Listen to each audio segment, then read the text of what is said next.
I entered the apartment to see 4 sets of eyes gawping at me. Hang on, I know Ned and Philip from my math class, and the girl currently giving me a snooty look while twirling her hair around her finger was Jessica. Well, I didn't actually know her, but her wealthy and snobbish reputation preceded her. Then lastly was that emo kid. What was his name again? Deciding to break the uncomfortable silence, I said, "Oh, hey, so guess you guys are also in detention?" No one replied, though they surely heard me. Whoa, okay. This atmosphere was tense, and I thought I'd always been the awkward one. Honestly, I don't even know why I'm being made to do this weird detention. All I did was accidentally and poorly throw the dodgeball in the gym teacher's face. Then, when I was about to apologize, my tongue slipped. But, aren't you supposed to be the toughest since you're the gym teacher? I mumbled. Naturally, she was livid, so I ended up in the principal's office, and he handed me a piece of paper with an apartment address on it and said, "Go here for your detention. You'll stay here until you've learned your lesson." Huh? What type of unspecific instructions were those? Before I could ask him any more, he shooed me out of his office. Now, here I am in this random apartment with these untalkative kids. As I looked at them, I couldn't help but wonder what they'd done to end up here, especially when Ned was an excellent student. Did he make the wrong move in the chess club or something? We continued the whole staring at each other in silence routine. But then the door burst open and stormed in Gwen, our school's resident carefree tomboy. She sneered out, "Good evening, babies." Great! Now I was stuck sharing a living space with a girl renowned for playing pranks such as toilet papering the principal's car and filling the biology lab with live frogs. But seriously, how were we at her truancy level? Let's see who we have here. Gwen rubbed her hands as she walked around and stared at us. Princess Jessica? Oof, how come? She raised an eyebrow and grinned sarcastically. Just sit down and shut up. Gwen gave him a dirty look. This isn't basketball. You're not the captain here, jock. Then she squared up to him. Ned turned pale. Jessica rolled her eyes, and the emo boy, well, he was busy sketching something and clearly chose to ignore our existence.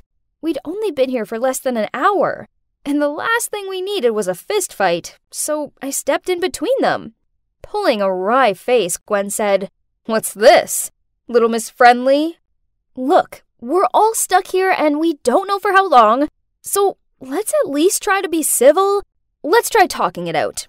So, I'm Ashley, and I'm here because of a misunderstanding with a gym teacher and a dodgeball.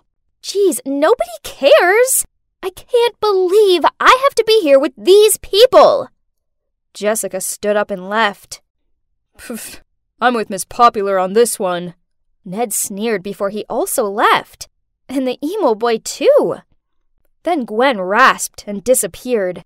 There was only Philip and me left in the room. He was meant to be handsome and stuff, but looking at him now, I didn't think so. Ugh, this awkward silence was insufferable. This was just like that movie, The Breakfast Club, but much worse, and in much longer time. Who on earth had to pack clothes for detention? I had no idea how long I had to stay here for. So I decided to go to bed.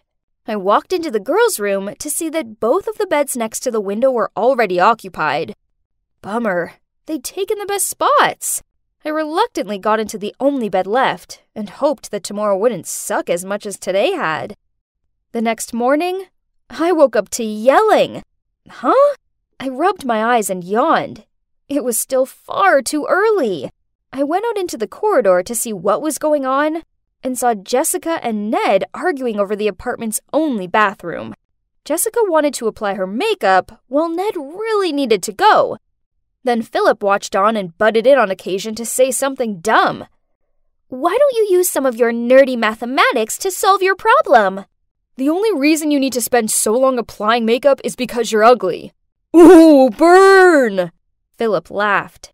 Suddenly, the bathroom door slammed shut. They rushed over to it and tried opening it to no avail. 10 minutes later, the emo kid stepped out. Jessica screamed at him. How dare you! My personal stuff is still in there. I watched on, wide-eyed. OMG! These people were ridiculous! How was I meant to live with them? In the end, we eventually came to an agreement about the bathroom's rule. It was first come, first serve, but each of us could only have the throne for a max 15 minutes. Being in such a small space with people I barely knew was always going to be problematic, but not having our phones as a distraction made it so much harder. We had one TV, but there's only one lousy channel on it. No one cleaned up, no one seemed to get along. Ugh, seriously? When will this end? All of the constant dirt and arguing was driving me nuts. But then the final straw was this one time when I was washing my face, the cleansing foam accidentally got into my eyes to wipe it out. But to my horror, when I opened my eyes, so I quickly reached for a towel, I saw myself holding someone's sock instead. Yuck! After that, I gathered everyone and threw the sock onto the floor and said, "We need to sort out order, as I can't live like this anymore. It's gross." Jessica snorted. "Who are you to boss around? No one cares what you think." Before I even had a chance to say anything back, Ned piped in that Jessica was just a dumb rich girl who never lifted a finger. Then Gwen jumped up to her feet and started shouting for no reason. Philip gave me this smirky know-it-all look that made me want to scream. Then he actually lobbed a basketball at me, which almost took my head off. Then, ignoring the others, I started shouting at him. The only one who stayed quiet was the emo boy. "You aren't even that pretty. In fact, I've seen more attractive slugs," I heard Ned say to Jessica. That was a bit much, wasn't it? I mean, it was obvious Ned only teases Jessica because he has a huge crush on her. Jessica huffed as she tossed her hair behind her back, then stormed off to her room. Man, this place sucks.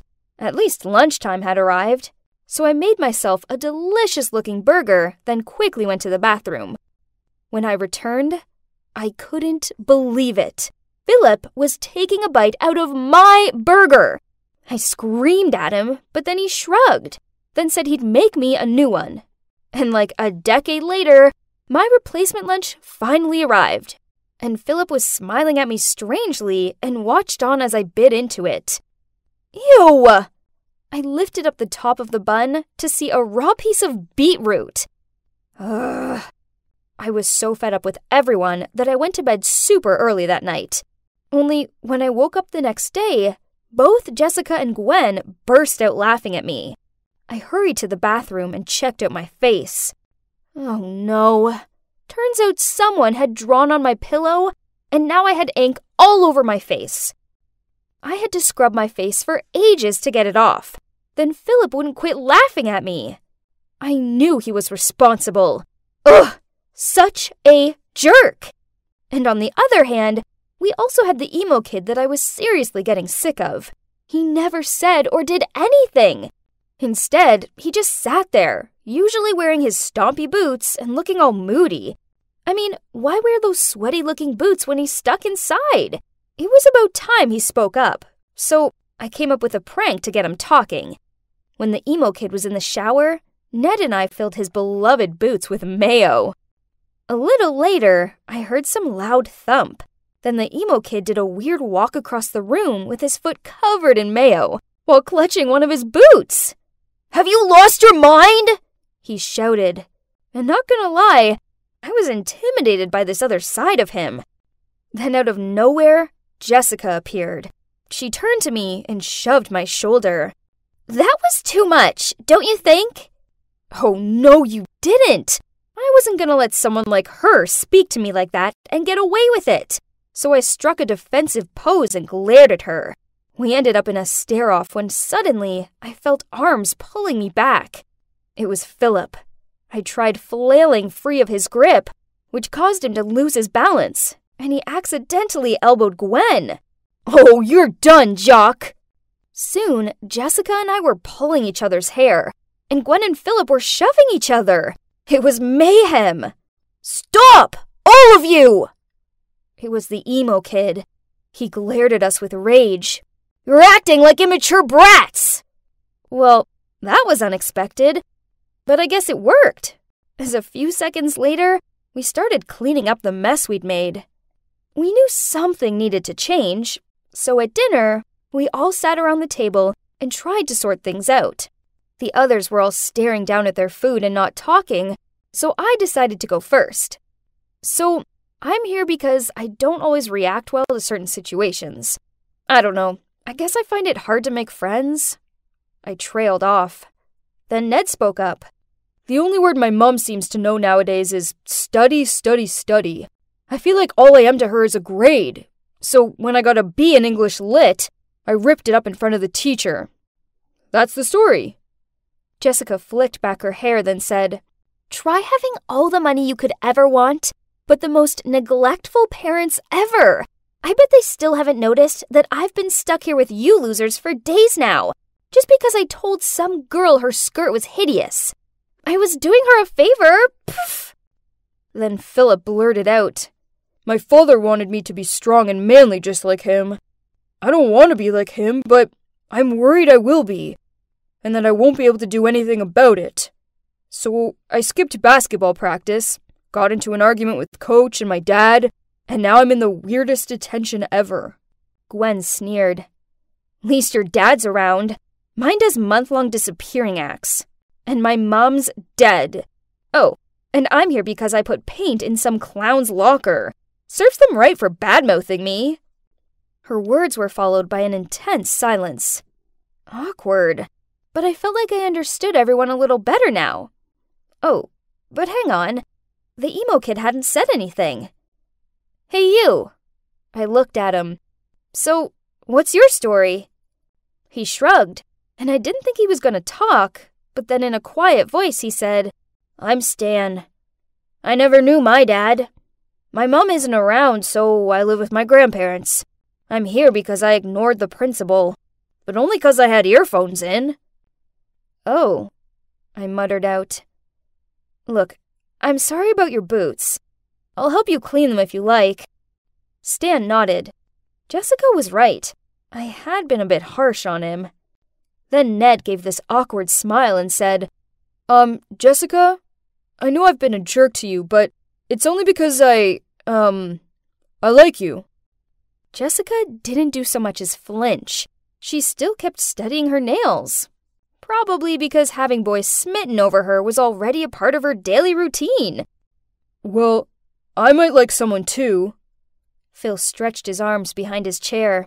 "I guess I like winding her up." He looked directly at me. I felt myself blushing, and I had this weird fluttering feeling in my stomach. But why? My heart started racing. Now what was I meant to do? It's me again, Ashley. And yep, you guessed it. I was still stuck in this apartment with these annoying kids. That was definitely the weirdest detention ever. None of us had any idea how long we'd be stuck here. Oh well, at least we weren't starving, as every 3 days a giant bag full of groceries would appear inside the doorway, since we couldn't get out of there. Things had become a little less awkward since the day we'd sat down and opened up to each other. Although Ned had switched from being a jerk towards Jessica to following her around the place like a lovesick puppy. Take this morning, for instance. He held a slice of toast out to her, which he'd cut into the shape of a heart. She rolled her eyes as she pushed the plate away. "Poof! Get real, nerd! I don't like you." He took a bite of the toast, then in between chewing said, "You'll soon change your mind. I'm Sin 2X and you're Coast 2X. So together, we're one." I had to admit, watching Ned try and fail to win Jessica's heart was amusing. But unfortunately, I had my own guy-shaped issue to deal with. Philip. He wasn't winding me up anymore. Instead, he was being nice to me. He even lent me his hoodie after I spilled jam on mine. this nice version of him would take some getting used to. Ugh. Now we just needed Gwen and Stan to become a couple, and things would be even more interesting. But they barely look at each other. Lucky them, as Philip was really starting to bug me. Can you believe that he actually sprayed my favorite t-shirt with his aftershave? It stank and made me sneeze. Achoo! So I stormed into the living room where he was telling some lame joke to Ned, chucked my t-shirt at him, then yelled, "Stop being weird! It's too much!" He just gave me this soppy grin and replied, "It's so I'm always on your mind." Ugh, I wasn't in the mood for this, so I returned to my room and sulked there for the rest of the day. Ugh, this apartment was too crazy. I just wanted to go home. My stomach started to rumble, so I reluctantly left the room to grab a snack. What? Jessica was spoon-feeding Philip cereal. Ned was sulking in the corner of the room, and Gwen was mimicking Jessica's actions with Stan, who now had mushed up cereal all over his face. Jeez, Philip thought he was so handsome that he could get any girl he wanted. Well, he sure moved on fast. Fine, I'd show him. I squeezed in between Gwen and Stan and touched his hair. Your hair, Stan. I've never known it is so glossy. I put my hand on my chin and looked at him with adoring eyes, and in my cutest voice I asked him, "Would you like me to make you some French toast?" Stan gave me this petrified look and tried squirming away from me. Then Philip and Jessica walked over, and he frowned at me. "Come on, Ash. You and the emo? Really?" Gwen snorted. "Oh yeah, it's better than a pretty doll and a jock. Oh wait, actually, you two are perfect for each other." Stan quietly laughed to himself, then muttered out, "Right, dumb people should be together." Suddenly, Jessica burst into tears. What? Why was she crying? Everyone fell silent and looked at her. "Come on, Jess, he was only kidding." I awkwardly patted her back. Then she blurted out, I've always had a thing for Stan, okay?" Huh? Well, none of us were expecting that. Poor Stan looked like he was gonna faint with shock. Jessica must have been burying these feelings deep down for so long. She was the most popular girl with a reputation to live up to, after all. Through sobs, Jessica looked at Stan and continued, "I knew us being here together was my chance to see if you like me. So I agreed to Philip's deal to see if you're jealous."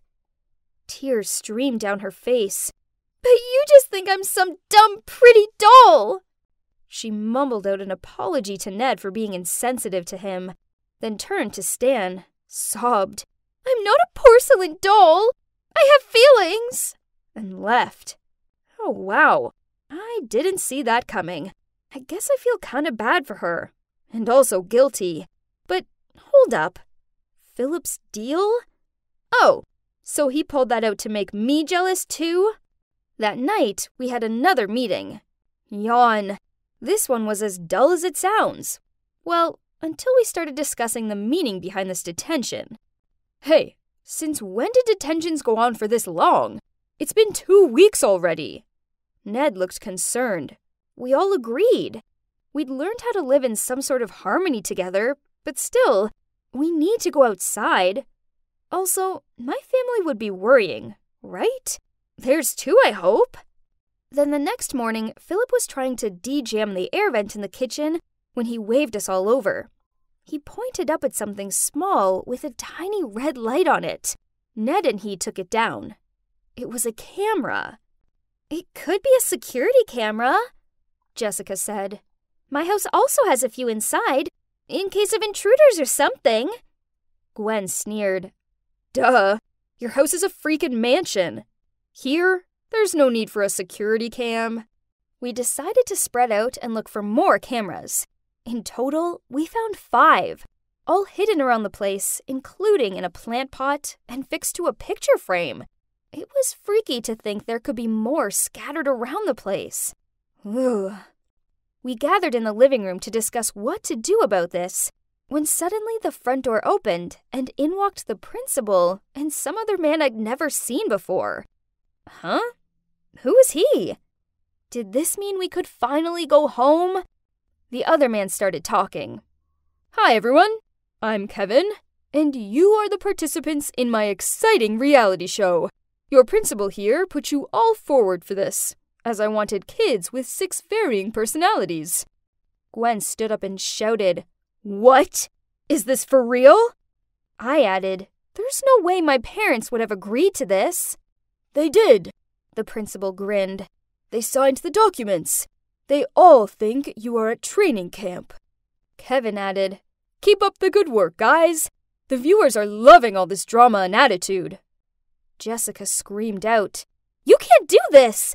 It isn't right! We'll keep you here for some more time to see how this project goes. Don't worry, you'll all get scholarships after this. That is, as long as you cooperate. We watched as they took away the cameras we'd found.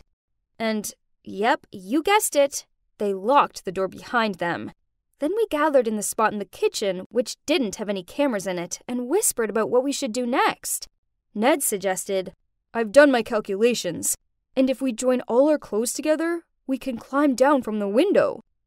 We were about 4 floors up, so guess this was possible. Under Ned's instruction, we all wet our clothes before we joined them, as apparently this would make them less likely to tear. I'll go, Philip added. I mean, I'm way stronger than the rest of you, and I'm the fastest, so I'll reach the cop station in record time, report those jerks, then send help. So the plan was set, and we all clung onto the end of the clothes rope as Phil climbed down it.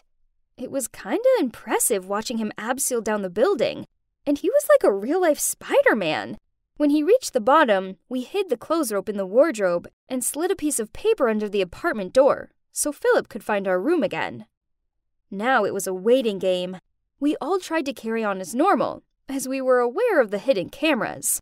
Suddenly, the door barged open, and in walked the principal, Kevin, and 4 massive dudes. Oh no! Jessica frightenedly whispered. Those men instantly started collecting our stuff. When one of them picked up Gwen's hat, she charged at him. Get off of my stuff, creep! The man grabbed her around the waist with one arm and pulled her across the room. She thrashed, kicked, and screamed.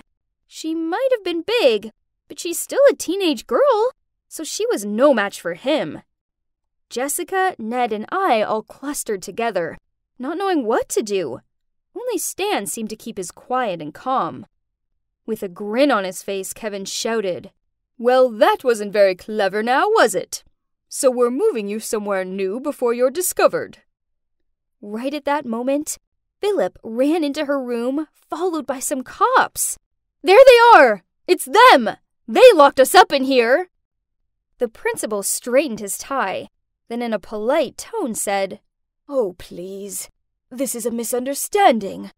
I'm the principal of Xavier Springs High School, and these are the particularly delinquent students who are all in detention. We're administering a special education program for them. And here's their teacher. He pointed over to Kevin. Liar! I shouted. They just made up excuses to punish us and trap us in here. There's hidden cameras and we're on some reality TV show. Ignore her. She has, mental issues. She'll do anything to get out of detention. Then he pointed at Gwen. Look, officer, how could we not have special treatment for an aggressive girl like that? Don't you think? We all shouted and tried to explain, but our words jumbled together. The only one who remained silent was, no surprise, Stan. The cops searched around, but found nothing. They thought we were only unruly teens trying to bail on detention. They were about to leave when Stan calmly walked over to them, pulled out one of the cameras we'd found the other day from his pocket, and passed it to them. Then, Stan, still without any words, pulled out a vintage recorder, pressed the button, and we all heard the whole conversation about TV shows and the principal's threats. Whoa! Nice work, Stan! The cops instantly arrested them, and we were taken back to our families, who all sobbed with joy on our return. So, what came next?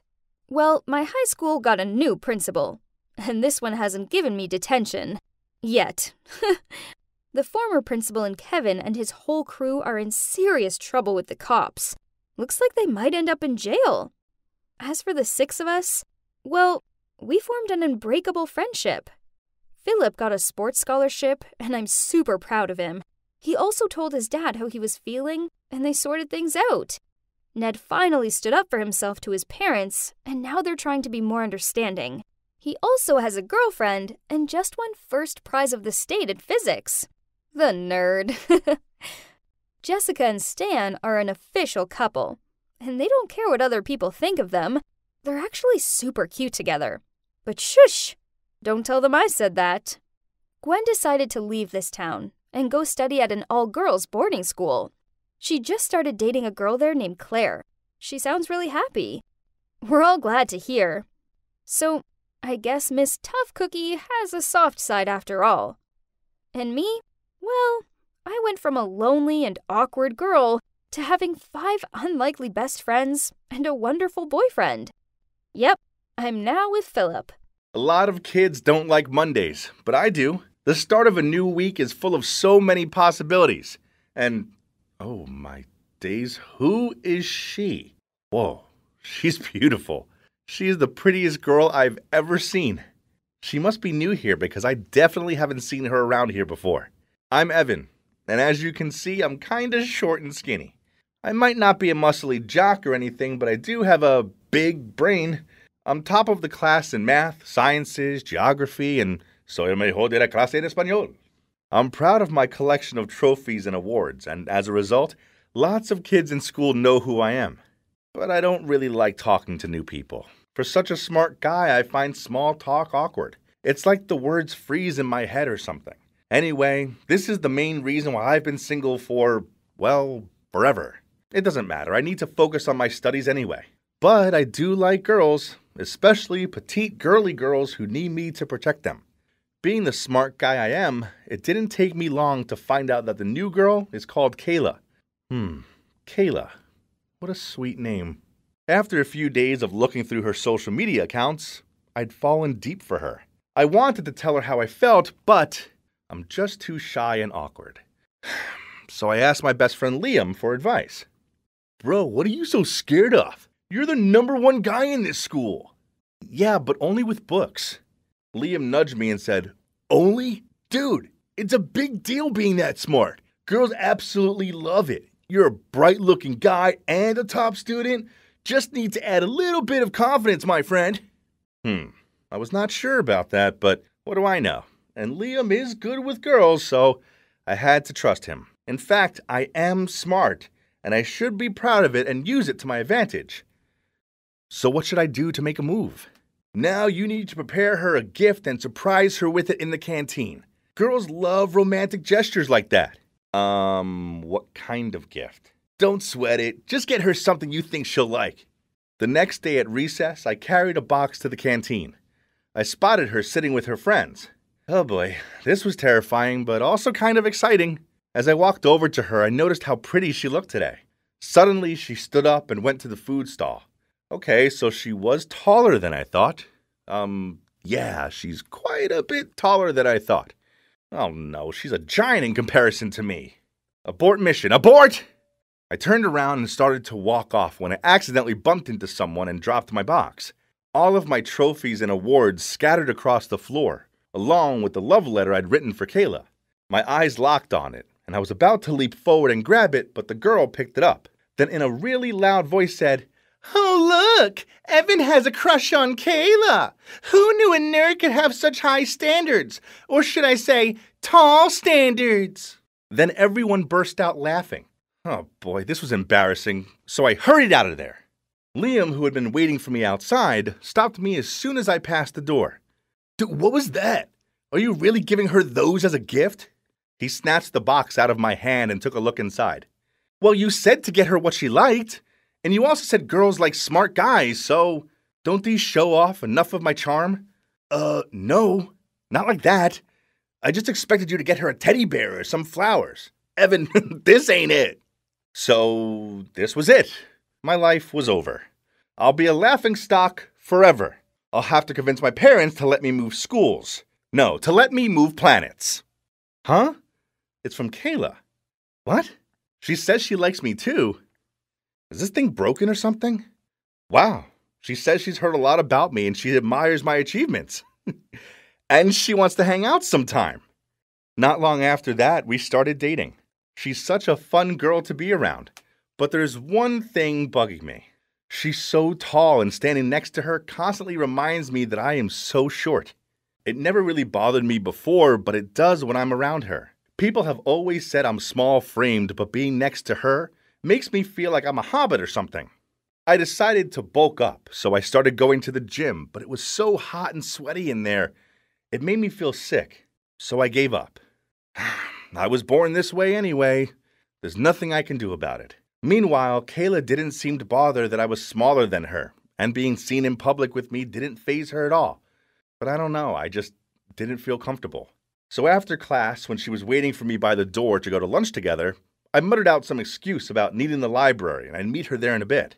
I know it sounds bad, but I didn't want to hang out with her at school, as I didn't want the other kids gawping at us and making fun of our height difference. I've been in here all lunchtime. I don't want to see Kayla. Oh no, there she is. Phew, she's gone.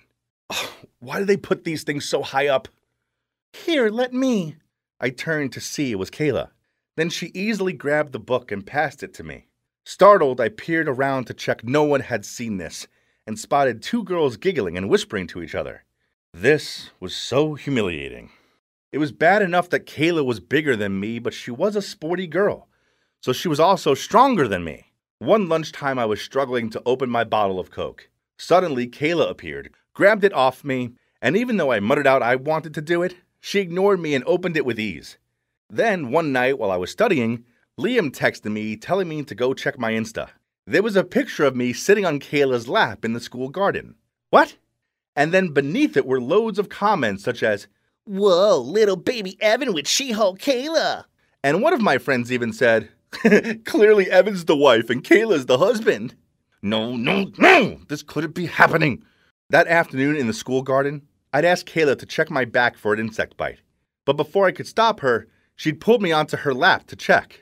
But some jerk had taken a photo and posted it online saying, "Little Evan is sitting on the lap of his Hulk girlfriend."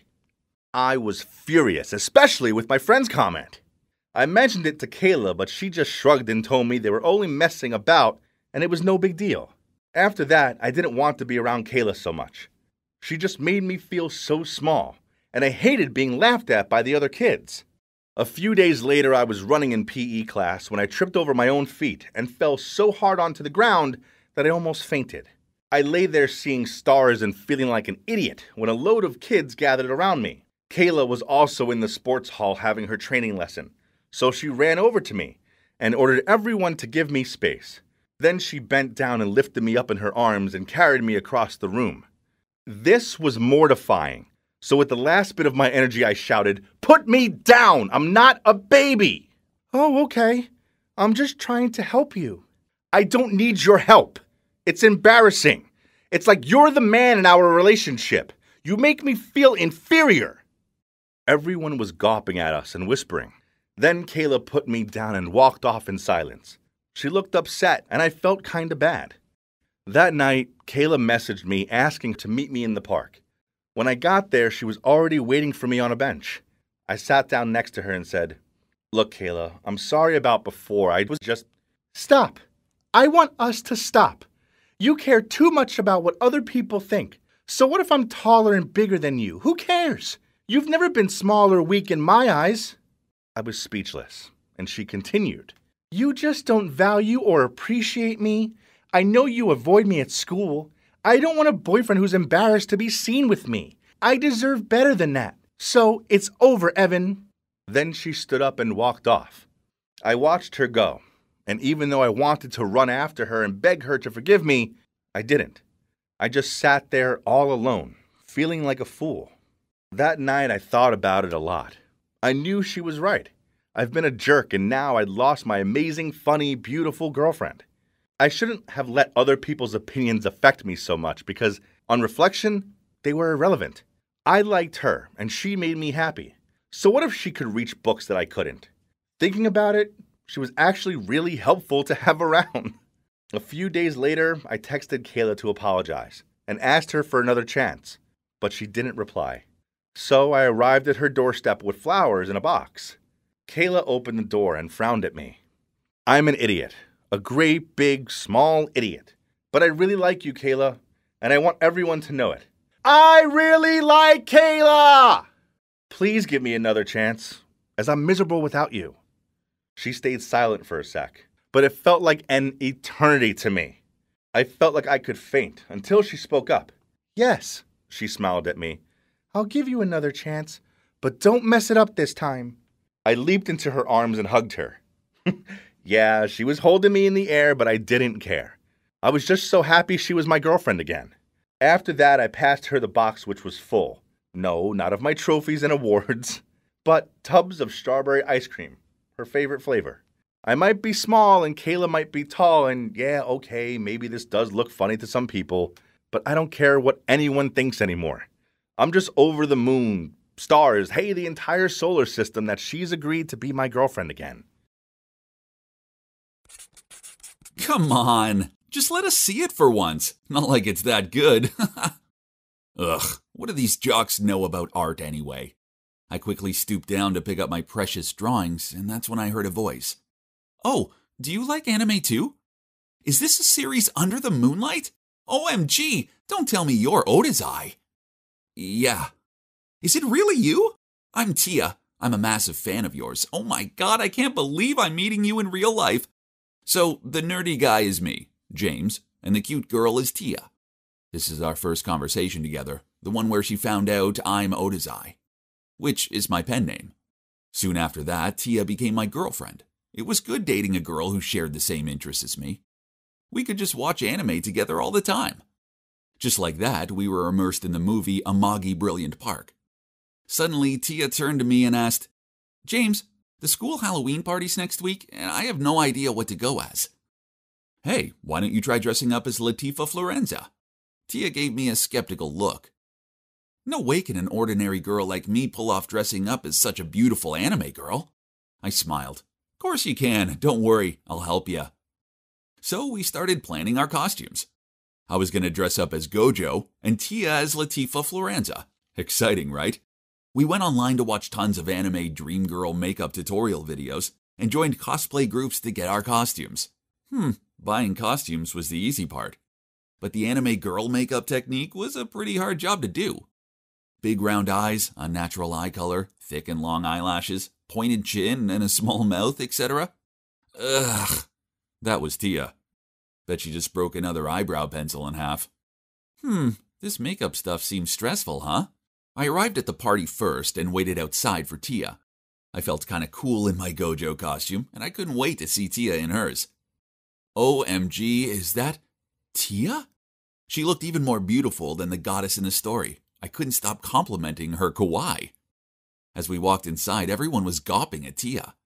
I took her hand and I led her into the center. And of course, Tia and I could clearly hear some of them saying, Who's this? Tia? James's girlfriend? And, is that Tia? I can't believe that girl used to sit next to me in class. This was definitely a proud boyfriend moment, especially when she was voted best dressed of the night. Some hot girls dressed as sexy animals even rolled their eyes at her before they walked off in a huff. While Tia jumped up and down in happiness. I'm so happy for my girl. Then on Monday morning, I was walking to class, expecting to meet Tia in the hallway as usual. Only this flamboyant girl with completely pink hair and wearing a Japanese manga schoolgirl outfit was standing in front of Tia's locker. Huh? What? I cleared my throat and said jokingly, Hi, babe. I love your new hair and, your outfit. Really? I'm glad you do. I've decided I'm going to be an anime girl from now on. What? So she was going to look like this all the time? I mean, I like her anime look, but surely it was best saved for a special occasion. While I was standing there unsure of what to say or do, I realized that a crowd had gathered around us. Well, around Tia. The one girl almost knocked me over as she ran over to Tia and asked for a picture with her. Well, I always thought I was the one around here who liked anime. Anyway, seeing Tia happily taking pictures with her admirers was pretty cool. Who wouldn't love having a pretty and famous girlfriend, right? After that, Tia became an internet sensation, and other kids from school seemed jealous that a girl like her was dating a dude like me. These two guys from class even had Tia's picture on their lock screen. Creepy, I know, but that just proved how desperate they were, right? But have you tried going out in public with an anime girl? Well, it takes about 10 times longer than normal to do anything. All these fangirls and some fanboys, appeared out of nowhere and started taking Tia for a chat and pics. She loved it and made a heart hand symbol to them while I stood there like the invisible man. To be honest, I gradually realized that having an anime girlfriend was really irritating. Why, you ask? Just be calm, I'll tell you. That morning I had an early math test, so I couldn't be late. But I also had to pick up Tia, and she's nowhere to be seen, so I texted her. "Hurry up, please, my test starts soon." A few minutes later, she huffed away over to me and moaned out, "Ugh, thanks a lot. Now I don't have contact lenses in. Don't you know how important eyes are to an anime girl?" So 0.04 inches of your eye is more important than my test? Seriously, I'm on the verge of failing math class and she's still in a mood with me about her eyes. Then at lunchtime, I noticed that there was something on Tia's lips, so I reached out my hand to wipe it away. "Wait, what are you doing? You're ruining my makeup. I woke up at 6 a.m. to do this." "Babe, you got mustard on your lips." She glared at me, then took out her compact mirror and slowly blotted the stain. So, as you can see, I couldn't even touch her, so of course, she would never allow me to kiss her or something. But honestly, I don't want that makeup to smear all over my face or my lips to turn to coral or purple either. Oh, not to mention how Tia became obsessed with her reflection.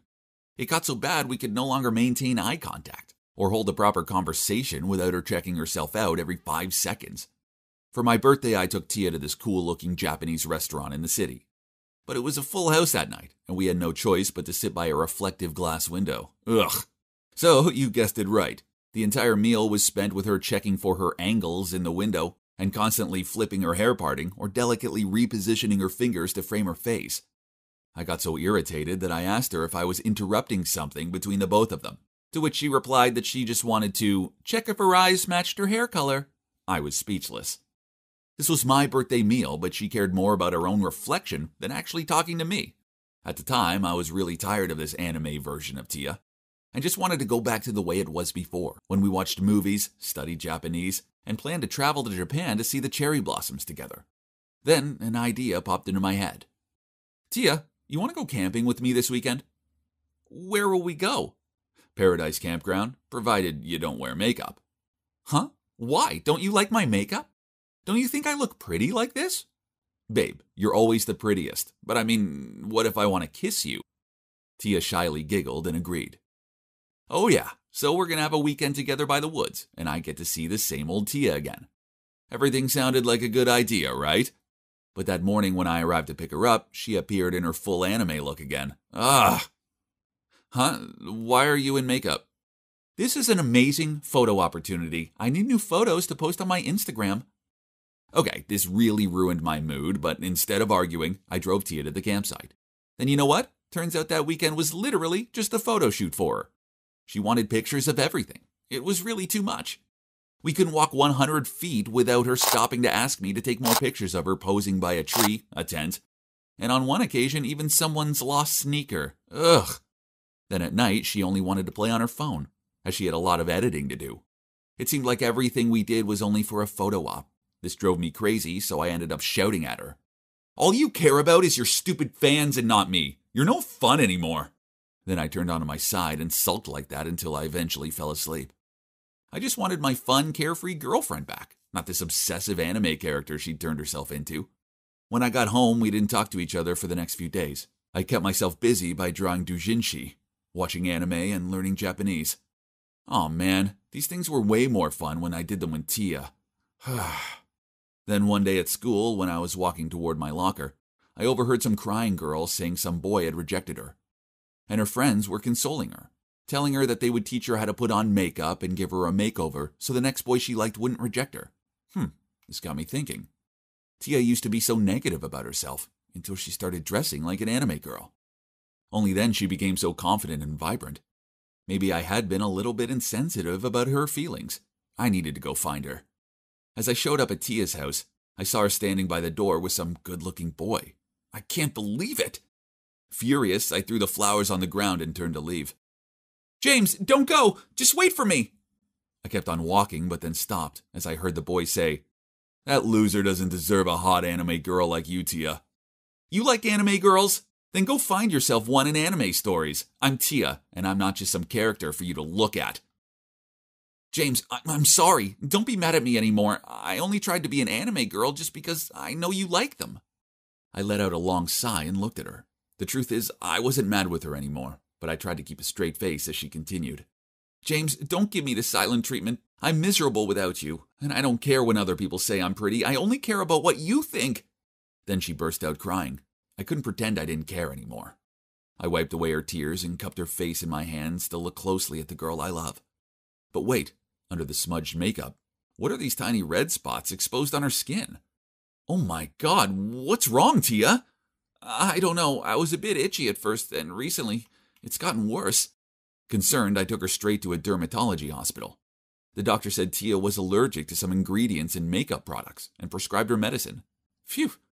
Luckily, she just needed to stop applying the makeup for a while and use some special cream to recover. What if you go off me because I can't be an anime girl for a while? Tia, I love you for you. With makeup on or not, you're still the most beautiful girl in the world to me. Anyway, your health comes first. You really think I'm beautiful? Yes, really. Besides, this is actually better, because it means I can actually kiss you without looking like a clown. So Tia and I got back together. Tia finally realized that I love her for her, and I care about her health and inner beauty, not just her appearance. Now she doesn't wear makeup like an anime girl anymore. Well, unless it's for a party or a cosplay event. On a daily basis, she only has light makeup on. Regardless of this, she always looks perfect to me anyway. As for me, I'm working on a new doujinshi series called I Don't Need Attention, I Just Want Your Heart, which is inspired by Tia, and she's my muse, which she's super excited about. And the series will be published soon.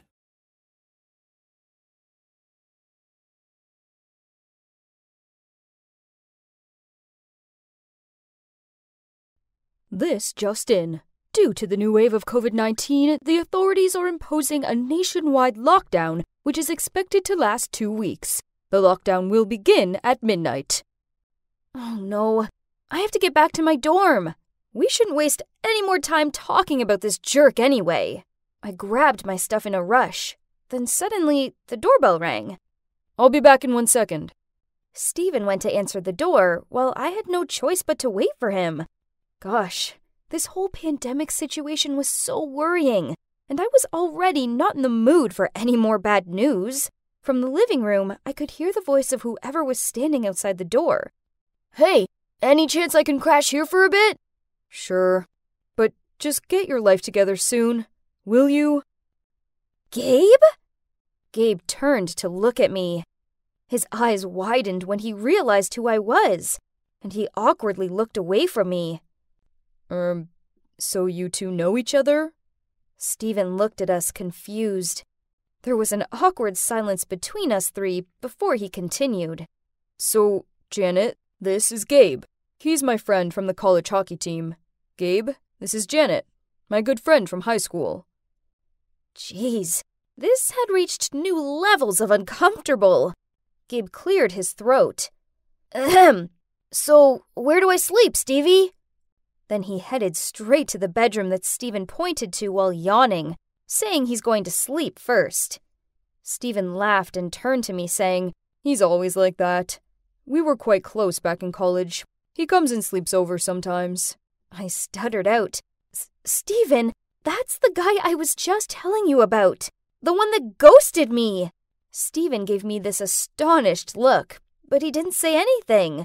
Ugh, I so wasn't in the mood for this. I think it's best if I go.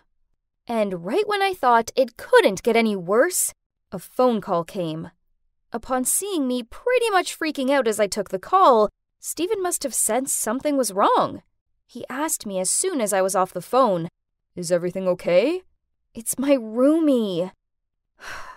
She just told me there's been a positive case in our dorm. I can't go back until quarantine is over. Oh no, what am I supposed to do? All my stuff is in my dorm room, and I can't drive all the way back to my hometown. It's like forever, and it's late already. I wouldn't make it anywhere before the lockdown, and staying in some hotels for 2 weeks was surely not a smart choice.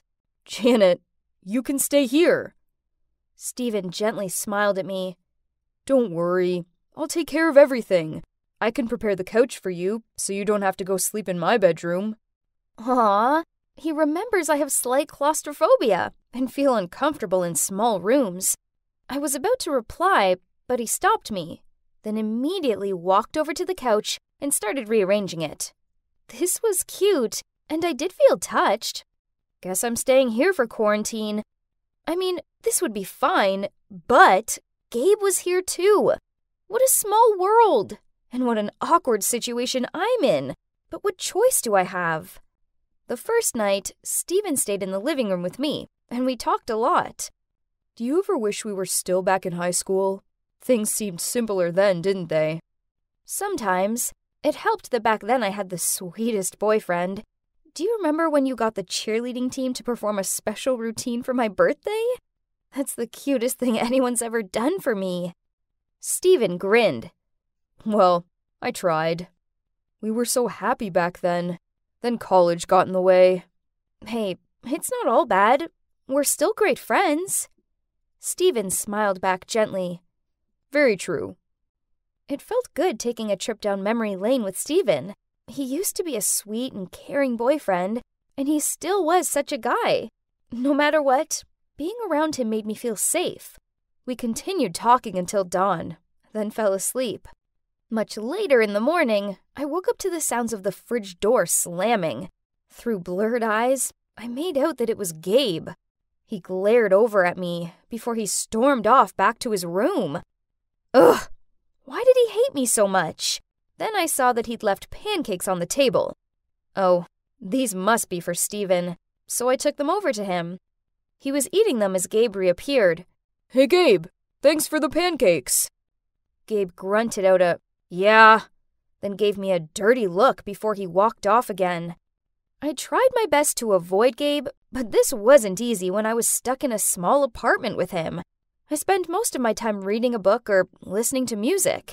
Yeah, we had history, which I just finished telling Stephen the moment before Gabe rang the doorbell. We dated for a month. Everything was cool, and I started to like him a lot. And whoosh, he disappeared. Janet ghosted. I was still very sad and didn't want to deal with any of this yet. Did the universe set up this surreal quarantine situation so I could get over this being ghosted thing? Then after that, when Stephen was in the shower, Gabe walked over to me and passed me a candy bar. I put my book down and took it from him, but only because I didn't want to be rude. Then he awkwardly perched on the edge of the couch and said, what's the deal with you and Stephen? This annoyed me, so I blurted out, it's none of your business. Oh, please. I could already tell there's something going on the moment I walked in. Then, before I could reply, he continued, fine by me. Makes sense for a girl like you would fall for a playboy. Stephen is a good guy. He let you stay here, didn't he? So maybe you should think twice before you badmouth him in the future. Gabe grabbed the candy bar off me, then stood up. His cheeks were puffed out with anger, and he looked like he was gonna explode. That's when Stephen appeared and tried to defuse the situation. He led Gabe out of the room, but after that, I was too mad to read. So I sat there overthinking things and feeling even more annoyed than ever. Dinner was awkward. We all sat around the table in deadly silence, and Gabe and I avoided making eye contact. I felt bad that Stephen was stuck in the middle of this situation. He didn't deserve this. As I was washing up, I overheard Gabe say to Stephen, can you give us some space? I need to talk to Janet in private. Stephen went off to his bedroom. Then Gabe waited till I'd finished, then asked me to go out to the balcony with him. Look, Janet, you're smart, beautiful, and very independent. I fell for you right on the first date. Ugh, right. Good luck fooling me one more time. I'm so over it. Seeing that I wasn't taking him seriously, Gabe continued. I really mean it. That's why you're totally out of my league. I was too cowardly to tell you this, so I decided it'd be best to just disappear and let you forget about me. What? Was he being real?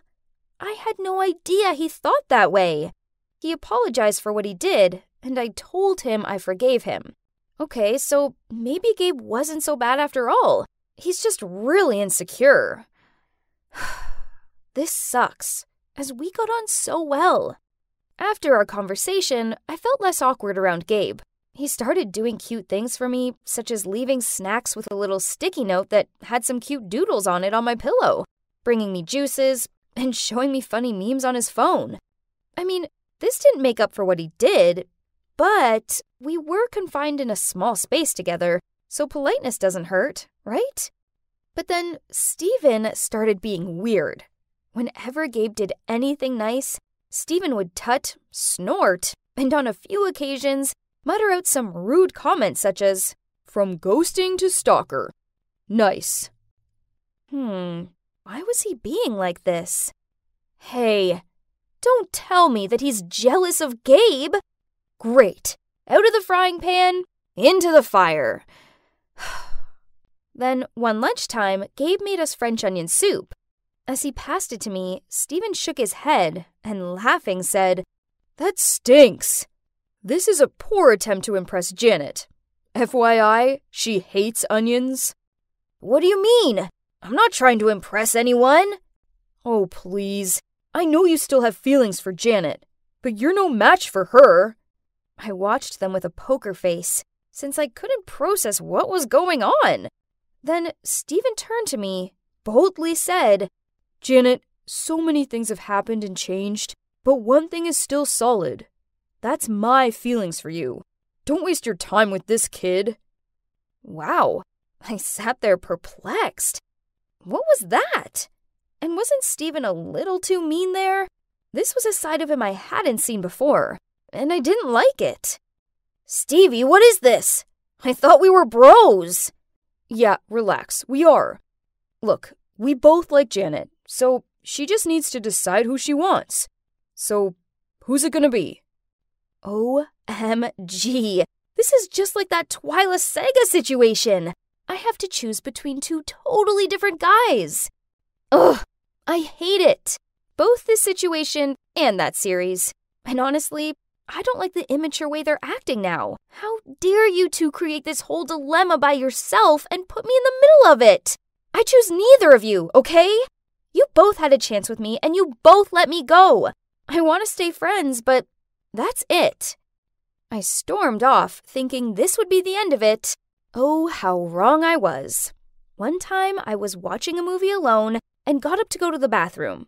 When I came back, they were both sitting on the couch, arguing with each other about who should stay and sit with me and who should go. Fed up, I shouted, "Will you both quit it already? You left me for college, and you for your own insecurities. And neither of you is acting like a grown man. I want a boyfriend who I can rely on, and that's definitely neither of you. As far as I'm concerned, any romantic feelings I had toward you both are well and truly in the past." They both gave me stunned looks, and more awkward silence prevailed. Was it a bit harsh on them? Even so, they still needed to know my feelings so they'd stop their own illusions and stop fighting in vain. Luckily, quarantine was almost over, so at least I'll be out of this smothering apartment in 2 days. Oh boy, that was the longest 2 days ever. No one spoke to each other, and the atmosphere was awful. When it finally ended, I muttered out a quick thank you and hurried to the door.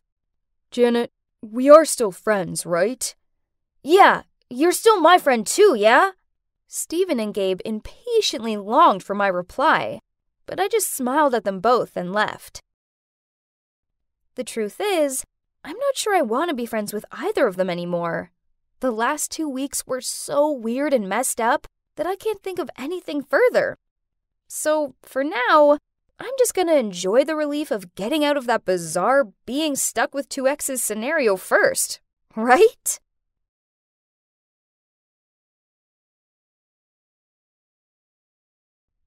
My phone beeped with a new message. Emma, I've got something to do nearby, so let's meet there. See ya. It was from Tony, my childhood friend from the orphanage back in Missouri. Yep, that's right. I ended up in an orphanage after my mom passed away when I was only 4 years old. But things were even worse for Tony and him. They'd been left outside the orphanage door without anyone even knowing who their parents were. And now here I am, on my way to visit his grave, as today's his death anniversary. Time flies. I can hardly believe it's been 10 years already. I picked up some flowers, then drove to the cemetery. Tony was already there waiting for me.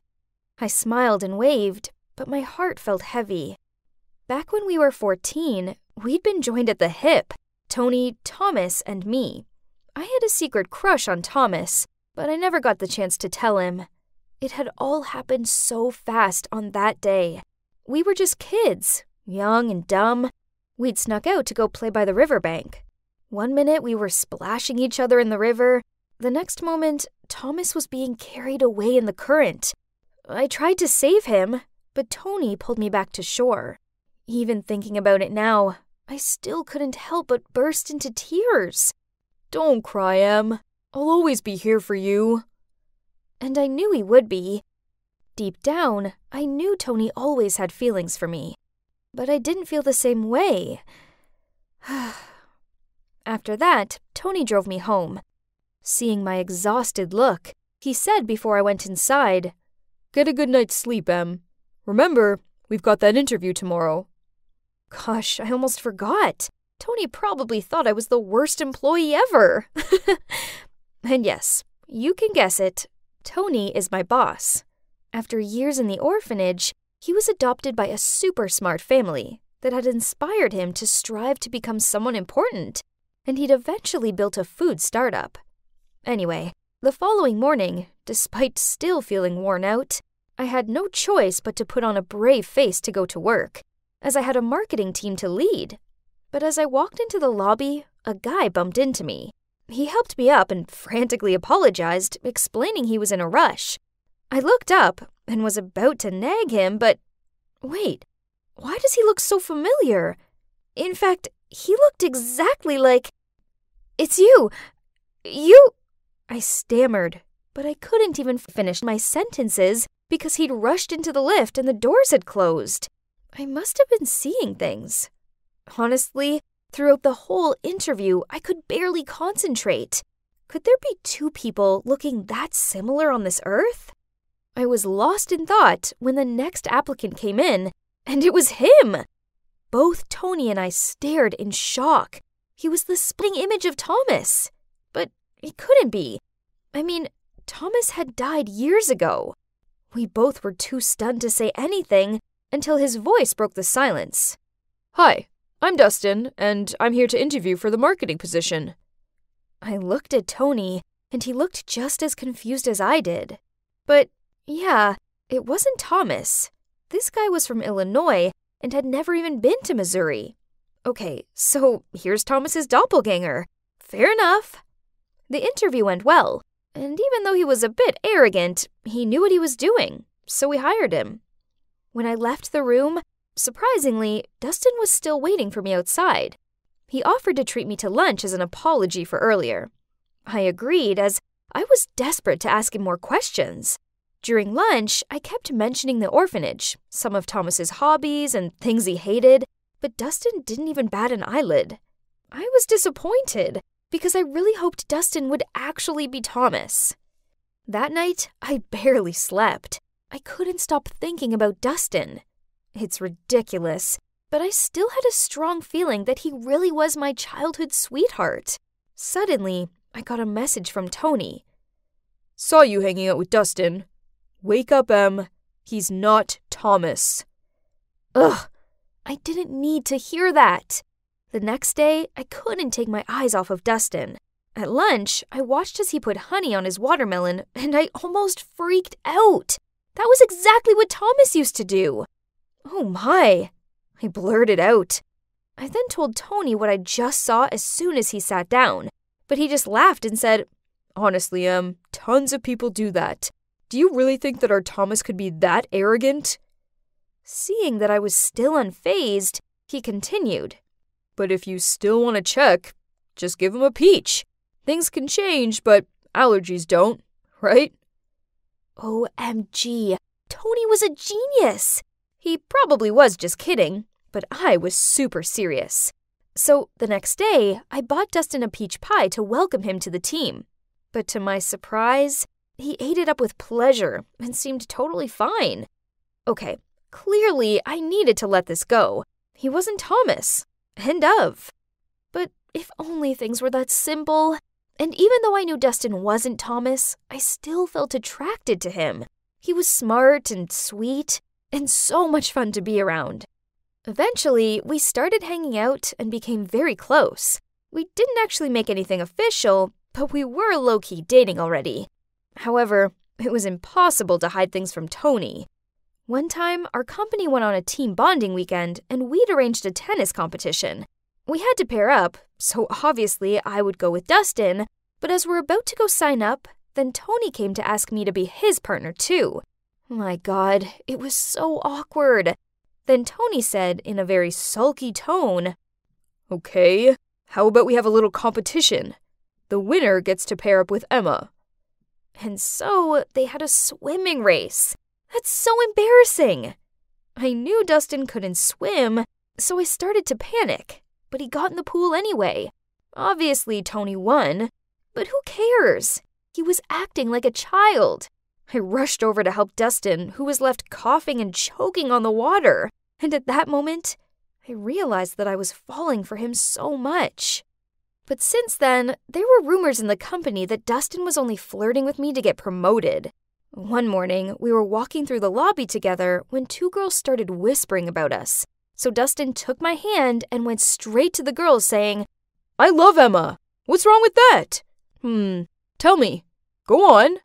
At that exact moment, Tony appeared and asked if he could have a word with Dustin in his office. I was so nervous. Now everyone knew we were in some weird triangle, and I didn't like it one bit. Then one of my colleagues overheard Tony telling Dustin that if he didn't leave me alone, he'd be fired. I couldn't believe it. I went to find Tony right away, and before I could even confront him, he said, Yes, it's true. I asked those girls to start the rumors, and I also asked that jerk to give up on you. It was me. I did it all. I just don't get it, Em. Why have I ever been good enough for you? Tony, wait. It's been 10 years. Why couldn't you give me a chance? Why can't you let Thomas go? Some guy who looks like him walks up and you totally forget about me? He's a loser compared to Thomas. Don't you dare call him a loser, I said. See? In the end, you still care about him only, not me. Tony shouted, then stormed off. I hated to be in this situation. On the one hand, I truly liked Dustin, but Tony was not only my lifesaver, but also my best friend, who'd stuck by my side through all the highs and lows. What a dilemma. In the end, I decided to have a little space from Dustin, just until things cooled down. Maybe then the rumors would stop and people would quit being so negative about him. But that wasn't to be so. You see, our new product that hadn't even been released yet suddenly appeared on the website of our direct competitor. Someone must have leaked the confidential file. But who? An investigation was opened and all of our computers were checked. You won't believe it, but the IT team had been able to recover a deleted email that had been sent to our rivals from Dustin's outbox. Dustin denied it, and he demanded to check the CCTV. That's how we caught Mike, one of our senior employees, at Dustin's computer sneakily doing something. And to think, he'd put the blame on Dustin. After the truth came out, I went over to Dustin, but he seemed mad as he said, You think I'm a jerk too, don't you? That's why you've been giving me the cold shoulder. I told him I never believed he'd done it. Then I took his hand. I'm so sorry. It's just that I've been through some stuff. Then we hugged. Oh my, I'd missed him so much. But the drama didn't end there. The info leaked had caused our company huge losses. We had thousands of meetings, and the stress was unreal. Feeling so deflated, I went up to the rooftop to get some air. Suddenly, I heard Dustin's voice somewhere. He was on the phone with someone talking about some plan to steal our company's products. No way! Without even thinking, I charged over and snatched his phone away to see that he was talking to Mike? Oh my God! Had they been accomplices from the beginning? I was so angry, but actually more disappointed. So I asked him to resign and stay away from my sight. I know I should have exposed him to the whole company instead of letting him go that easy, but I guess my heart couldn't bear to do that. I felt so bad, especially towards Tony, the best friend who's always by my side, while I was busy chasing after a jerk. I lost contact with Dustin after that, and I barely had time to think about it because our company was on the brink of bankruptcy. But one day, I got a call from him, followed by a message saying, "Please don't ignore me. I've got something important to tell you." So we met up the next day at a coffee shop, and as soon as I saw him, I said, "Look, Dustin, I've had enough of your lies. Please just get to the point." Then he replied, "Emma, I admit that I only came to work for your company to steal your ideas. But seeing you and Tony after all these years, and falling for you all over again, well, that wasn't part of my plan." I was confused. After all these years? What are you talking about? Then he showed me his wrist, and he was wearing a friendship bracelet. "Remember this? You gave it to me on my birthday 10 years ago." OMG. What was going on? I couldn't believe my eyes. I'd given this to Thomas. But then why? But the peach, I continued. He just laughed and said, "I overheard you guys plan, so I made sure to take allergy meds just before." Then he went on to explain that he was Thomas, and that he'd been lucky enough to be saved that day on the river. There was a family who were out in the river searching for their drowned son, but instead of finding him, they found Thomas, and so they kindly adopted him and changed his name to their son's, Dustin. This was insane. Here was Thomas right in front of me, after all these years. And guess what? His adoptive father is the director of our rival company, and so he'd asked Dustin, or should I say Thomas, to come and infiltrate our company. Thomas kept apologizing for it, saying how much it had tormented him, and that he just missed me and had to tell me the truth. My head was spinning. This was all too much. I needed a moment to think it all through. But in the end, we decided that he could help our company by uploading a post to expose the truth. Obviously, as soon as Tony heard about it all, he was furious. He was mostly mad at me because I'd covered for Thomas. He'd even stopped talking to me for a while. But putting that aside, after Thomas's post, things got better for our company. We were able to launch new products as scheduled, and he even contributed some capital to help with our new project. Now our companies are still rivals, but at least it's now a fair competition. As for Tony and I, we eventually made up. He came to find me one day after work and said, I'm so sorry for how childish I've been. I was just jealous of you and Thomas. I was too selfish to consider your feelings. But you and Thomas, I want you guys to be together. You two are made for each other." I couldn't stop crying as he said that. It meant so much to me. And guess what? It has now been a whole year since Thomas came back into our lives, and the three of us are back to being the best of friends. Oh, and I should probably add that Thomas and I are engaged. We're so happy, and we're even opening an orphanage together for homeless kids like us. I'm going through many phases, but I finally found peace in life. I guess it all worked out after all.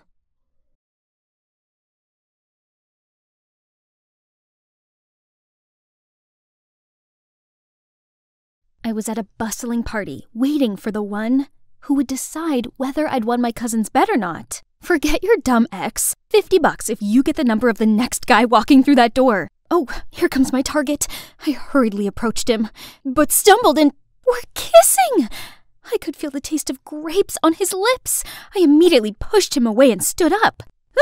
Phone number, please. The guy looked confused, but still handed me a note. All done. Time to flee the scene.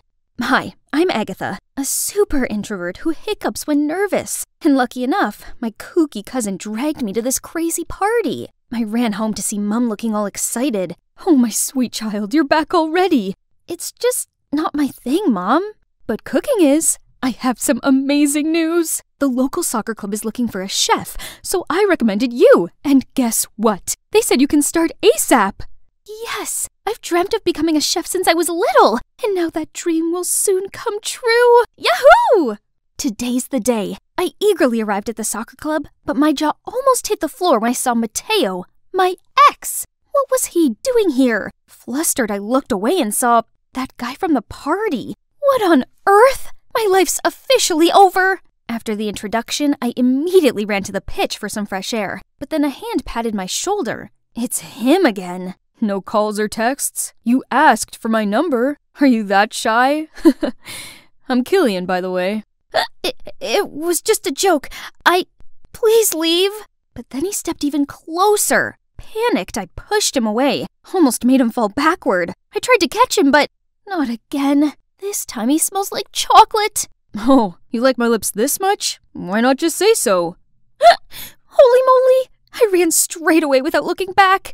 I better stay 10 miles away from him. Suddenly, I saw Mateo passing by. Has he seen anything? But why bother? As if he cared. He dumped me. Okay, Agatha, you're here to work, so focus. But with these jocks around, it's not that easy. They always jump-scared me when I was doing my job and made fun of me when I got lost in the changing room. And Killian was always there in time to save me. Everyone, stop. Close your eyes. Then he threw a super stinky, sweaty towel at my face. Ew. Plus, that jerk is the pickiest eater on this planet. He's constantly complaining about my food and demanded I cook him something else. There you go. I'm cutting on starch to build muscles. I'll get rid of the pasta. Oops, I forgot. I'm lactose intolerant. Okay, no cheese. Poor little chicken. I can't eat that. So, are you allergic to the plate too? Meanwhile, other team members were way easier, especially Mateo. We used to date, so I knew his taste pretty well. I gave you some extra pork, your favorite. I don't like pork. I hate pigs. Just then, Killian jumped in. You should focus on me instead. We can discuss my meals privately. Before I could say anything, he already handed me a note. Me and him alone? That's weird. But learning his eating habit would help my job, right? Nope. Big mistake. Killian had an endlessly absurd list of diet restrictions. No more than 2.5 grams of salt a day, mayonnaise on everything, no mushrooms, and spaghetti without tomato sauce. Did he just descend onto Earth? And during the meal, this dude kept smiling and staring at me. You like me or something? You have a veggie on your teeth. Dude! Oh gosh! I immediately ran to the restroom, but Killian caught up with me, holding a ball of wool. Is this yours? I looked down to see a wool thread coming out of my dress's hemline. Oh gosh, I wish the ground just swallowed me whole right now. Surprisingly, Killian put his jacket on me. That was cool. Just then he caught me drooling over him, so I immediately pretended to play with my phone. Just want to beat level 9,674 in Candy Crush. Strangely, over the next few days, Mateo started being nice to me. Too nice. Your cooking is top-notch as always. Tomorrow, can you make me those delicious vegetable fritters we used to have together? He still remembered that? Boy, he made my heart race. I sprinted to the kitchen and put on music to calm down. Soon I found myself singing and dancing to my jam. I promise that you'll never find another like me. Hee hee! Ooh, ooh, ooh, ooh! Mamma mia! How long had he been there? Flustered, I burnt myself. Killian rushed over and held my hand. You okay? You can't even handle yourself? Then he insisted on finishing my work and even prepared us a dish. Well, his broad back. Isn't he quite a charmer when he cooks? We talked a lot, and turns out we share a ton of things in common. Beneath his teasing, he's actually gentle, caring, and a good listener. I suddenly realized that I had stopped hiccuping since ages. One afternoon, while giving out water, I saw Killian. Oh wow, it's like the sunshine drew a halo around him and his exquisite face. Wait a minute, why was I smiling? Suddenly, a fancy-looking girl came over. Killian, why didn't you reply to my messages? You left me hanging all night. Look, I have dark circles now. That's on you! I went to leave, but out of nowhere, Mateo pulled me into a corner. Why were you so close to him? He's only messing with me. Huh? What do you mean? He competes with me in everything. I was called to you to protect you. Now that he knows you're important to me, he'll harm you to hurt me. I think he's just trying to be nice. His dad is our club's biggest sponsor. You really think he wants to hang out with people like us while Sloan, whose family owns the largest hospital in the state, is here? I don't know what to believe anymore. However, I had to admit they looked like a perfect couple. While holding a coffee tray one time, I clumsily bumped into Sloan. Are you blind? Why do they let a doofus work here? Come on, Sloan, you bumped into her. He sure seemed sweet to me. Maybe Mateo had misunderstood him. Then once, I spotted the two of them in a quarrel where Killian even pushed Mateo. I tried to intervene, but they brushed me off. What was going on between them? A few days later, I returned from the grocery store to see the head coach in a fit of rage. Explain to me how Mateo is hospitalized for eating your food. What? Why? Stop it! You're fired! My head spun in a million circles. I hadn't done anything wrong. I was packing my things when Sloan appeared. Well. Looks like little Miss Muffet met her match. Only need some simple tricks to get rid of you and your phony, needy act. Stop dreaming about Killian. You're not at our level. Wait, our? Who's with you? But Sloan just smirked and strutted away. That's when the memory of Killian and Mateo fighting struck my mind. So, Killian must have conspired with Sloan to harm Mateo and ruin my career in the process? How could he? Still, he had the cheek to text me as if nothing had happened. Dummy, Agatha. You should have listened to Mateo from the start and stayed away from Killian. I visited Mateo in the hospital, but he coldly shooed me away. It was exactly like the day he dumped me. Today is the city's championship final, and to be honest, I didn't really know why I was here. I looked around for Mateo, but couldn't find him. He might still be sick, so we had to skip this match. On the field, Killian seemed distracted and off his game. What's wrong with him today? Killian, my dear. The lady sitting next to me looked nervous and kept fidgeting. I spoke to her and figured out she was Killian's mom. She told me the shocking news. His little sister was missing. He was blackmailed into making their team lose or he'd never see his sister again. Killian faced the goal, but he didn't kick. Instead, he passed to another player who then scored the goal. The spectators cheered in triumph, while other players celebrated the goal with Killian. Blood seemed to have drained from his face. As predicted, the threats kept coming. I couldn't just sit and pray, so I asked Killian's mom for more clues. She played me the recording of her daughter. I strained my ears to listen and heard a noise. Peekaboo, peekaboo. I know that sound. It's Mateo's parrot. Ma'am, I know who's behind this. It's Mateo. What? I can excuse fake food poisoning, but how dare he harm my Killian? Say it again, Sloan. He asked me to fake the medical paper, and I figured it would also kick you out, so I agreed. But what about Killian's sister? That was nothing to do with me, I swear. We rushed to Mateo's house. It took him forever to open the door. Mateo, are you okay now? I have thought a lot about us, and realized how important you are to me, and I don't want to lose you again. Mateo, could you? Oh, please, look at yourself. I just dated you for fun. You truly think I like you? And no more pork for me, please. Do you seriously think I'd want you back after the despicable things you did to me and Killian? Killian? Props to that freak for coming at me for telling the truth. So pathetic of him to go for my leftovers. It's you, dummy. Then he blurted out how he cooked up this entire scheme to ruin Killian's career out of the jealousy which was triggered when he visited him in the hospital and told him not to worry about missing the match as they've had a new strategy to cover his absence and the team would perform well anyway. I'm not a pawn that can easily be kicked out. You wish. You are pathetic. Right then, Sloan appeared with the little girl. Let's go. There's no time. Where are you going, Agatha? Admit it. You're still smitten with me. Sorry, the old Agatha can't come to the phone right now. Why? Oh, 'cause she's dead. After that, we rushed to the stadium. There, I shouted out Killian's name and raised his sister's hands. He seemed surprised to see us, then nodded and smiled. Afterwards, he played like a pro and led his team to victory. He was even awarded Player of the Match. It's an honor to receive this title, and I want to shout out to someone important. Without her, this wouldn't have happened. Agatha, thank you so much. Countless cameras turned to me. Then he rushed over to drag me to a corner where I told him everything. I know Mateo's a jerk, but I didn't expect him to be that bad. But no worries. Let's see how he likes being permanently banned from the soccer club. Agatha, I, want to tell you that I found something just as important as soccer. You. He then grabbed my face and pressed his lips against mine. Finally, we had a legit kiss, and it was magical. How's it possible that I've never set foot in a place this close to me before? It's kind of dark and eerie. If only it was covered in flowers, then it'd totally be a Disney castle. Oh, someone's here.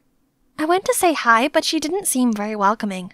Stay away from this spooky place before it sucks the life out of you, young girl. So that means you're not working here anymore? The maid just shook her head before she hurried off. Here comes my chance! Hey guys, Jocasta here. And this Dracula-esque castle is none other than Mr. Joseph Williams. Are you wondering who that is? I'm curious too. All I know about him is that he's my parents' creditor, and I'm here to ask him to extend the deadline for their debt. But as one of his maids just quit, I could work here to pay off the debt instead, right? Hello, I'm Jocasta, your new maid. No answer. Should I just come in? If anything, the master should blame the old maid for leaving the gates open. So I had to find my own way inside. Hello? I'm the new maid. Master, are you here? No? Not here. Not here either. Is he still sleeping at this hour? Oh, there he is. Huh? He's not old and gray like I thought he'd be. I introduced myself, then he returned to his painting and coldly said, Work off your debt? Fine. Let's see how long you'll last. Just keep in mind, don't ever make me angry. Oh, Master, you're worrying over nothing. I wouldn't even care about you. But turns out he wasn't worrying over nothing. He's actually infuriatingly difficult. The curtains must remain drawn during nighttime. There must be absolutely no noise at all, and his bedroom is strictly forbidden. Who gave you permission to sit there? Oops, I forgot. I must keep a distance of 10 feet from him at all times, even during meals. Phew, finally it's time to rest. Though I've been working here for a couple of days, I'm still not used to Master Joseph's ridiculous rules. Huh? What's that staring at me? Ah! Rat! There's a rat! Help! What on earth are you shrieking about at this hour? You dare to disturb my sleep? Master, save me! There it is! It's coming! He stood bravely like a warrior, ready to fight the beast. Look at his broad shoulders, his hair, his chiseled face, and his every movement is so smooth. That hideous rat was finally running scared. What a relief! You're making a fuss over nothing. Move to another room tomorrow. This one is too shabby. Looking closely, my fastidious master looks kinda handsome, doesn't he? Well, living here isn't so bad now that I've got the hang of his rules. Bring me a cup of tea. Yes, master. Here you go. Pass it to me. Huh? Are we off social distancing now? I excitedly handed him the cup of tea, but he missed it and tea spilled all over him. Clumsy dummy! Can't you look at what you're doing? I hurriedly wiped the stain on his clothes and apologized profusely, but he roared again. Stop! How dare you come this close to me? Get out! Jeez, his temperament changed like the seasons. Hot, cold. Whatever. I'll just go home then. Indeed, no place like home. Oh, how comfy. I told Judy, my bestie, about my week working in the castle. Interested? Wanna come with me someday? No chance. Haven't you seen anything unusual there? Then Judy said rumor had it that a mad scientist once lived there, and werewolves too, as horrible howls could be heard during a full moon. You have to be careful. There's a reason why no one goes there. Oh no, it's today. Wolves howling under the moon? Never mind, Judy is just being childish. Who still believes in such fiction? Definitely not me. So, ta-da! I'm back again. Honestly, I need this job. I can't let him fire me, even if I have to cling to his leg and beg, but where is he? Should I opened the door to see him lying there, surrounded by dull paintings, while tools scattered everywhere. What happened? I tried lifting him, nudged him. Still, he wouldn't come around. Then suddenly, his eyes opened. Hey, the 10-foot rule doesn't apply because that was an emergency. Have you eaten anything since yesterday? As I thought, if you still want to kick me out now, you'll have nothing to eat. After that incident, Joseph seemed more at ease. He stopped threatening me with his rules and just let me ramble on. One time, when I was napping on the couch after cleaning, he even put a blanket on me. I haven't slept yet, dear master. Then one day, a middle-aged woman appeared at the gate. She introduced herself as Joseph's mom and gifted him a beautiful bird. But she didn't come inside and just sarcastically said, "Oh, my son's got a new maid again? This weird boy. So sorry for you, poor girl." I brought the bird to Joseph, excitedly told him that his mom just dropped by. "Look what lovely present she got you." Lovely? That woman's just mocking me. I'm stuck in this place like a bird in a cage. I think it's a thoughtful gift. You seem to like painting birds. Stop prying. This is none of your business. Okay, I'm sorry. But it's your own choice to isolate yourself from the outside world. Come with me. I have something special to show you. Oh, this place is still as gorgeous as the first time I came here. Looks like Joseph is mesmerized too. See? The world is beautiful. You just need to look. We were walking along the blooming flower path. Then suddenly, "He's coming! The wolf! Wolf!" Then all the gardeners immediately scrammed in panic. "What have I done to you, you morons? Beautiful, you say?" Then Joseph stormed off. I tried to catch him, but ouch! I tripped over a rock. Oh, it hurts! It frickin' hurts! Then let me apply the antiseptic cream. No, that will only make it worse. Maybe doing something fun could ease the pain. I'll be distracted from this. Please, can we watch a movie? And of course, he couldn't refuse. Oops, awkward. Clearly I didn't think it through when picking this rom-com. Wonder what my master is thinking. Oh gosh, there's no need to be that emotional. His scary appearance startled me. Eyes turned white, mouth snarled, as if he wanted to eat me alive. I tried to stay calm to ask him what was going on, but Joseph was like a madman, frantically smashing things and howling.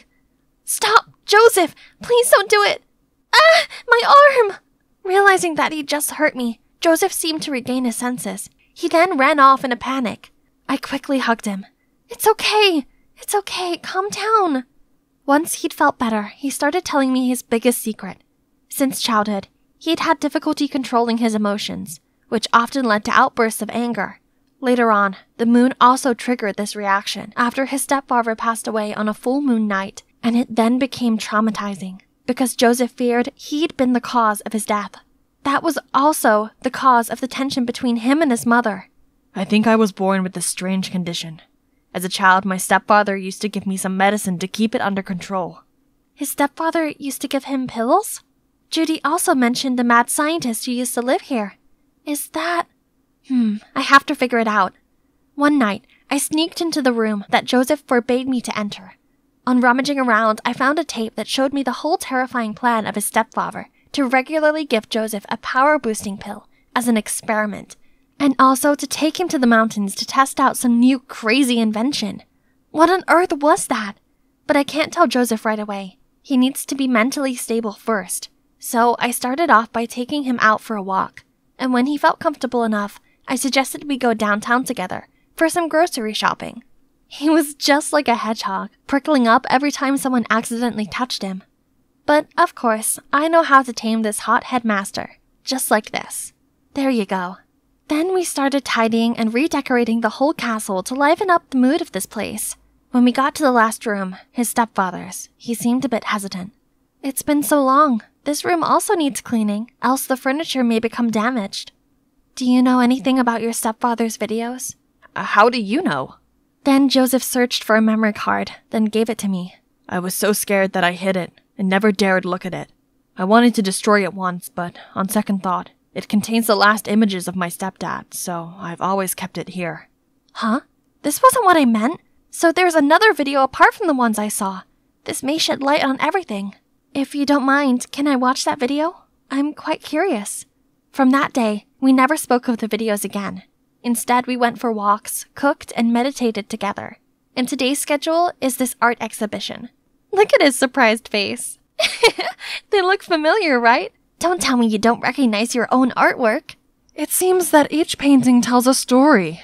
I can't wait to know who the artist is. They must be an experienced and profound person. I knew it. These compliments will help him erase his own self-doubts. Back from the exhibition, we noticed a delicious smell coming from the dining room. Who could that be? It was Joseph's mother. Joseph seemed surprised by his mom's presence, but I wasn't, because I was the director behind the scene. In fact, I secretly asked her to organize that exhibition. Watching the video cleared everything up. On that moonlit night, the mad scientist took Joseph to the mountains to test the effects of a super power-boosting concoction. But when he saw Joseph reacting abnormally, he panicked and ran away, so the accident happened. It wasn't Joseph's fault. He was, in fact, a victim. I told Joseph's mom the truth beforehand, which led to this touching reconciliation. Now that things were clear as day, they have untied the knot in their hearts. His mother decided to move here to help him overcome his trauma of the moon with me. Oh, he also told me about the time he dropped a teacup on purpose as an excuse to push me away, so that I'd be safe. How sweet and caring he is. Oh shoot, who left this curtain open? I hurried over to close it, when suddenly a hand gently touched mine. Before you came, I really never thought I'd ever have the courage to face moonlight. But Jocasta, with you by my side now, anything feels possible.